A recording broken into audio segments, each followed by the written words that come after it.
Nek tista' ssib sensieliet sħaq ta' drama u programmi ta' kull ġeneru u terġa' tarahom x'kien trid on demand. Tista' ssib ukoll programmi ta' Net FM u tismagħhom bħala podcasts. Il-platform Net on Demand tista' taċċessah billi tidħol net.com.mt u tagħżel Net on Demand.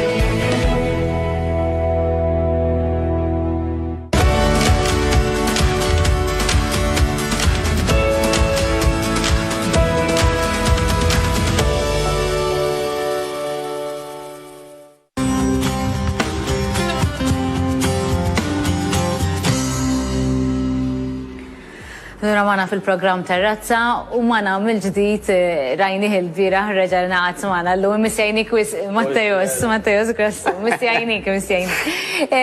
Mattejus, huwa suġġett popolari u għalek kemm jista' jkun nipprovaw nisirqu l ftit mill-ħin tiegħek għaliex nafu illi hija xi ħaġa illi qed nipprovaw kemm jista' jkun qajmu kuxjenza dwar il-fatt illi wieħed iżomm ruħu kemm jista' jkun b'saħħtu. Imma llum ħan nitkellmu dwar dak li jgħidulna jew dak li nisimgħu għax kulħadd isu jitkellem law jitkellem lem u forsi iktar nagħmlu ħsara milli nagħmlu ġid. L-ewwel qed tgħinku tal-istedina u mhux tal-li tkun qed tisraq lil ħin, tal-li tkun qed tgħinni għax di xi ħaġa li nħobb nagħmel ħafna number one. U rrid ngħid grazzi u proset lilek u lil kull min jagħti anke spazju lill-fitness għax sfortunatament il-ħajja kif inhi llum tant aħna mbubbarjati minn affarijiet differenti. Illi faċli npoġġu lilna nfusna l-aħħar. Mux tab xej, illi nisimaw bħafna kondizjonijiet fostom ansjetà fuq livelli oħra anka depressjoni. Għax daw fost l-oħrajn tabib minix kif taf inti, pero fost l-oħrajn anka tobba jgħidulek illi tiġi minħabba dak li kun jinsa lilu nnifsu u jinala jissu fil-problemi tiegħu stess. Illi normalment insibu li per eżempju di l-ansjetà u d-depressjoni iktar taqtana minn man-nies milli tgħinna jew milli timbuttana biex nissoċjalizzaw. U kemm importanti anke fejn jidħol l-exercise huwa fatt magħruf. Illi dawk in-nies li jagħmlu l-exercise f'ambjent ta' grupp fejn hemm nies oħrajn huma l-aktar nies li għandhom tendenza li jżommuha kif spjegajna l-aħħar programm jiena u inti bħala lifestyle, bħala tul ta' żmien. Għax da inut li nidħol isnien għal sprintek, ħa nagħmel daw ix-xarjar, mbagħad wara dawk ix-xarjar ġa nispiċċa fejn kont back to square one, għax daqshekk ma solvejt xejn. Ok, forsi qed daw ix-xaraj ġiet naqa' dik il-libsa li kelli qed tistennini fil-gwardarobba, però mbagħad erġajna back to where we started. Allura, dik mhix idea tajba. U kif qed tajjeb ħafna inti, hemm affarijiet li jisa illi forsi nisimgħuhom ġenwinament ta' forsi mill-ġenituri jew nanniet jew il-qrabat jew il-ġirien illi huma ħrejjef illi fil-verità ma tantx jagħmlu ġid jew nistgħu ngħidu wkoll illi mhux bil-fors nimxu magħhom. U ħanibda il-famuż breakfast. Kemm smajna minn duk konna tfal żgħar. Tittikol xi ħaġa filgħodu biex tistarti l-metabolismu. Mela dik iċ-ċavetta tal-karozza li trid iddawwara biex tixel il-magna xejn x'jaqsam. Anzi iktar ma jgħaddi żmien li qed isibu. U di fil-fatt qed jużaw anke bħala intervent anke ċertu klinċi u starijiet speċjalment fl-Amerika. Illi meta inti tipprogramma tippjana l-ġurnata tiegħek li tibda tiekol aktar tard. Mela pereżempju inti flok ma tieħu il-breakfast tiegħek fis-sitta ta' filgħodu, l-ewwel darba li tiekol ikun eżempju f'nofsinhar, mhux talli ma tagħmilx ħsara, talli hemm ċertu ġid illi inti ħadd approfitta minnu, illi kieku inti kiet fis-sitta ma kontx tieħdu dak l-istess ġid. Dak li jgħidulu intermittent fasting. Issa kif dejjem ngħid anke hawnhekk Lisa, dejjem nieħdu parir ta' tabib. Għax dan hemm kundizzjonijiet hemm anke mediċini illi inti trid tikol magħhom l-ewwel ħaġa filgħodu, etc. Jiena mhux qed nappellejn hawnhekk mhux tabib. Jiena qed nitkellem b'mod ġenerali għal fat loss, għat-toning u anke għas-saħħa ġenerali. Hemm ħafna min jibbenefika jekk flok ma tibda tikol filgħodu kmieni, tikol l-ewwel ikla aktar tard fil-ġurnata. U hemm min jgħid ara x'nagħmel bejn is-sitta u nofsinhar ingiddem difrejja. Le. Anzi qed isibu illi jekk inti f'dawk fejn ngħidu aħna 6 sigħat, illi soltu tkun diġà kilt. Minflok inti flok ma tikol tgħid ħanieħu aktar ilma. Jista' jkun still, jista' jkun sparkling. Ħanieħu eżempju kafè bla zokkor u bla ħalib. Ħanieħu pereżempju te iswed. Mela jekk qed tinnota, qed insemmi affarijiet illi mhumiex ikel. U jekk huma drinks ma fihomx kaloriji. M'hemmx zokkor, m'hemmx ħalib, m'hemm xejn, plain. U jgħid li mela jiena ħanniżilhom. tista' jekk trid tieħu l-ilma biss. Però qed isibu wkoll illi l-kafè pereżempju jgħinek biex inti anke taqta' ċertu ġuħ. U l-kafè kif tkellimna anke l-aħħar darba huwa fett burner minnu nnifsu. Nara kemm tajba. Qed nieħu xi ħaġa li qed tgħinni naqta' l-ġuħ. Tajjeb għax dak il-ħin jiena mdorri niekol is-soltu. Okej?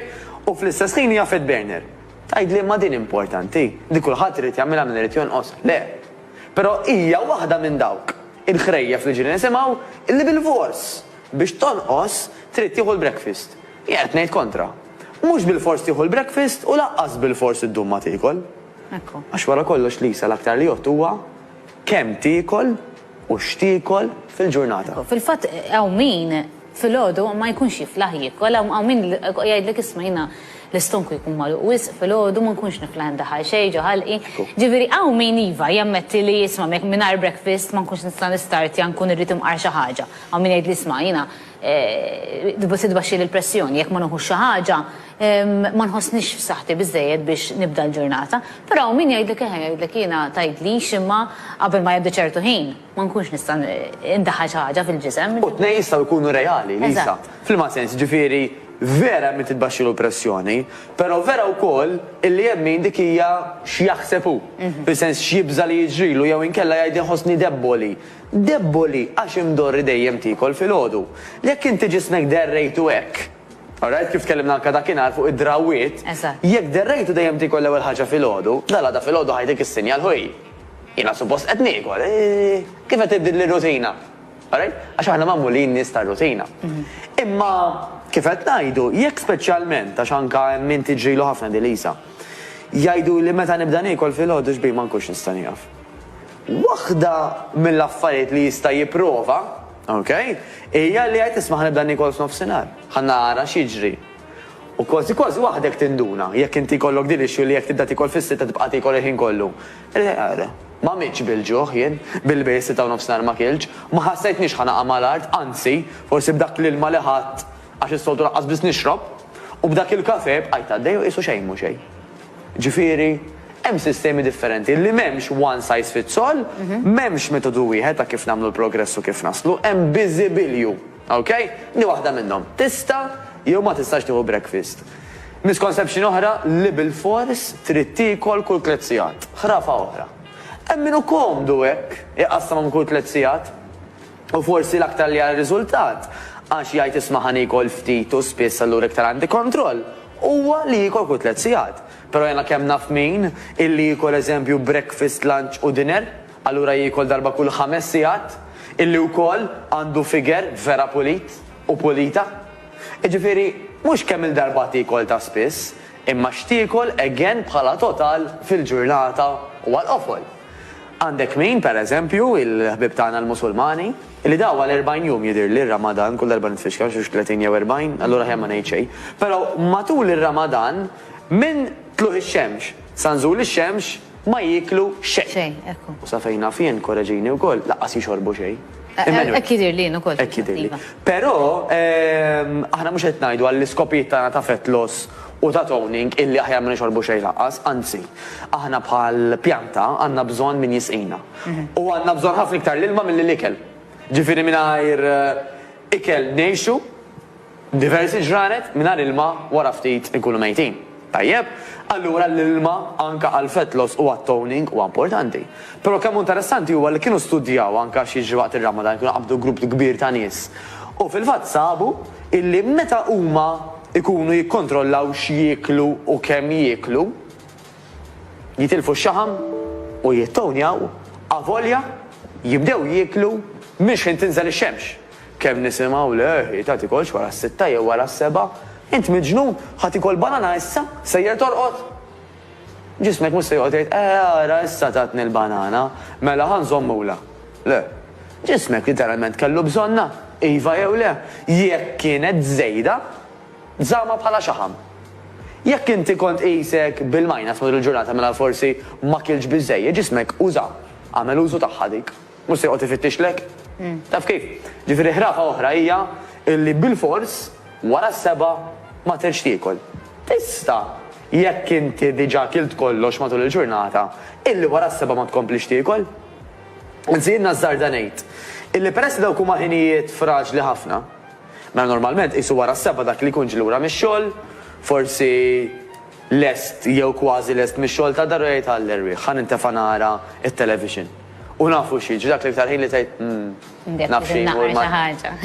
Allora jekk inti tagħmel regola tgħid ara fit-8 il-kċina magħluqa. Mit-8 lem jiena mhux se niekol. Mhux għax mit-8 lem l-ikel ħajsirlek xaħam. Imma għax inti qed tagħmel regola li biex ma toqgħodx tikolli kelli taf li m'għandekx bżonnu għax forsi waħmerijiet għax forsi ħaxnek, inti tgħid jiena wara 8 ma nikolx. Għax taf li wara 8 mhux qed nieħu selids, qed nieħu l-imbarazz li għandi fil-kaburt. U min allura l-ikla tiegħu hija wara 8? Mhux problema ta' xejn, għax mhux il-ħin il-problema. Il-problema huwa iż-żejjed. Jew in-nies f'estrem ieħor.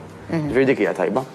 Mela, ħrafa oħra hija illi il-bajt pereżempju jew inkella is-seafood iqabbat il-kolesterol. Mela jekk inti ma jkollokx kolesterol, għax tieħu s-seafood jew tieħu l-bajt ħajjaqbdek il-kolesterol. Ir-realtà hija illi min għandu diġà ixxu ta' kolesterol ħajitkellem mat-tabib jew dietitian tiegħu. Tajjeb, 100%. Però min apparentament huwa fi stat mediku tajjeb, le, l-albajt u laqqas ix-shrimps mhuma ħajqabdek il-kolesterol, il-burgers u ċips fiż-żejt li ħajqabdek il-kolesterol. Tajjeb, ġifieri ġenera bajnejja Lisa. Illi jkun hemm min jgħid l-tfal, inti bis-serjetà erġajt qed tieħu egg salad. Hemm orrajt li fil-weekend, kull weekend noħorġu niklu l-pizza u l-burgers. Dak huwa li vera jqabbad il-kolesterol, mhux il-bajt. Dik importanti wkoll. Mela, misconception oħra illi il-ħalib bil-fors irridu nixorbuh. Jew bil-fors ikun ħalib tal-baqra jew tal-moża. Anzi, qed isiblu iktar minn żmien illi hawn diversi nies illi huma intolerant illi ma jaqbilx magħhom il-ħalib tal-annimali. U allura le, il-ħalib mhux bil-fors ikun tal-annimali. Ġew jgħidlek tal-pjanti mhux ħalib vera. Coconut milk, plant milk, dawk l-affarijiet ġifieri rice milk, etc. huma alternattivi tajbin ukoll u again. Min ma jogħġbux il-ħalib mhux għax mhux se jieħu ħalib ħajara xi ħaġa drammatika. Għax anke dak li jgħidulu kalsjum, tajjeb illi huwa il-fama illi da jiġi mill-ħalib. Fil-verità, jista' jittieħed minn affarijiet bħal brokkoli. Again, pereżempju min jgħidlek fix-xitwa, u ħafna l-arinġ ta' ħabba l-vitamin C. Ta' min ngħidu li hemm xejjex illi fihom ħafna iktar vitamina C l-arinġ. Mela again, misconception oħra li bil-forsi tieħu l-arinġ fix-xitwa. Il-vitamin C tista' tiġi minn postijiet oħrajn. U għalfejn insemmi dawn l-affarijiet Lisa. Għax dawn huma affarijiet illi bla ma rridu jekk nemnuhom jillimitawna. Iġeluna naraw il-ħaġa bħala ara ħej. Jekk jiena rrid ikolli ġisem, di triq irrid naqbad dal-ftit ikel, dil-ftit għażla, da swat, illi jekk inti diġà tħalt għalija di b'dik il-mentalità li għandi daw ir-regoli vera stretti, mhux ovvja li mhux ħażżomma. Ir-realtà hija illi hemm biżibilju metodi ta' kif aħna nistgħu naslu. Hemm min jgħidlek imxi bil-blood type skont id-demm, ħrafa oħra. Dik hija provata illi mhux vera trid timxi skont id-demm tiegħek bil-fors. U di pereżempju ġas biex insemmi da' suġġett, ma tgħidlekx tagħmel xejn ta' barra minn hawn ta'. Pereżempju dil-famuża blood type diet ma tgħidlekx isma' hi trid tikol il-burgers u l-pizza? Le. Imma tgħidlek pereżempju jekk inti tip ta' demm mod, tittevita dak l-ikel avolja apparentament huwa healthy, mela pereżempju tittevita l-laħam jew tittevita l-ħut. Għax id-demm tiegħek qed jgħidlek biex tevita l-laħam jew il-ħut. Mhux vera. Kull individwu huwa differenti. U maħniex differenti skont it-tip ta' demm. Aħna differenti bħala individwali, dak li jgħidulu DNA. Issa jiena pereżempju jiena u hija, it-tnejn l-istess tip ta' demm. U skont il-famuża blood type diet, it-tnejn għandna nevitaw il-ħalib. Jiena vera, ma li nieħu daqshekk ħalib niġi bloated tqisni les biex inwellet. Hija jekk jieħu vażun ħalib ma jiġrilu xejn. Ġifieri, kull individwu huwa differenti. Dejjem neħdu parir ma' tabib jew id-dietitian tagħna illi verament ikun jista' jgwidana. Hawn anke kliniċi tal-allerġiji illi jistgħu jgwidawna aħjar, mhux naqbad ngħid isma' skont id-demm tajjeb u daqshekk. Ġifieri di oħra. Hemm min jgħidlek il-lunch li kemm nista' nikol ftit xi dwejja, mela aħjar ma nsegwi xejn. U ħafna nies meta jagħmlu daw ir-regoli jgħidu mela jiena ma nagħmel xejn mill-ewwel ħin. Alright, għax jiena da ma nistax nagħmel, ma jistax ikun nikol kull 3 sigħat, ma jistax ikun noqgħod nieħu l-breakfast, ma jistax ikun hekk, ma jistax ikun hekk. U ma nagħmel xejn mill-ewwel. Minn qabel ma beda. Qabel ma tibda. Mhux bil-fors daw il-ħmerijiet niċċekkjaw verament fuqhom u niċċekkjaw jekk jista' jkun mhux mal-internet. Għax mal-internet kulħadd ħajkollu l-aġenda tiegħu, niċċekkjaw mat-tabib, man-nutritionist, mad-dietitian tagħna biex naraw naqra anka fejn jidħol l-ikel xjotta lina jew le. Fejn jidħol l-exercise naturalment hemm coaches illi wkoll ħmerijiet hemm min jgħidlek isma' qod on the spot jew qod uża dik il-vibrator. Naraw naqra kemm verament jgħinu jew le dawn l-affarijiet. Nieħdu parir mand coach fejn jidħol l-exercise ħalli jekk jista' jkun ma nitilfux żmien u naraw riżultati ħafna qabel.